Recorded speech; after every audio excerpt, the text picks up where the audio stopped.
आदरणीय अध्यक्ष, व्यासपीठावर मान्यवर, पूज्य शिक्षक वर्ग आणि माझ्या बालमित्रांनो, सर्वांना स्वातंत्र्य दिनाच्या खूप खूप शुभेच्छा.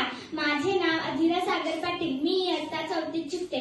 आज 15 ऑगस्ट. आपला भारत देश 15 ऑगस्ट 1947 रोजी इंग्रजांच्या गुलामीतून मुक्त झाला. म्हणून हा दिवस आपण अत्यंत उत्साहाने आणि अभिमानाने स्वातंत्र्य दिन म्हणून साजरा करतो. हे स्वातंत्र्य आपल्याला सहजासहजी मिळाले नाही. त्यासाठी महात्मा गांधी, पंडित जवाहरलाल नेहरू, लोकमान्य टिळक, भगतसिंग, सुखदेव, राजगुरू, सुभाषचंद्र बोस आणि छत्रपती शिवाजी महाराज यांच्या विचारांनी प्रेरित झालेल्या हजारो क्रांतिकारकांनी आणि वीरांनी आपल्या प्राणाची आहुती दिली.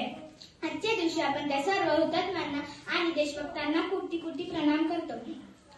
स्वातंत्र्य मिळवून देणे हे आपल्या पूर्वजांचे कर्तव्य होते, पण ते स्वातंत्र्य टिकवून ठेवणे आणि आपल्या देशाला प्रगतीच्या शिखरावर नेणे हे आता आपले परम कर्तव्य आहे. आज आपला भारत देश शिक्षण, तंत्रज्ञान, खेळ आणि आंतरराष्ट्रीय स्तरावर जगामध्ये आपली वेगळीच ओळख निर्माण करत आहे.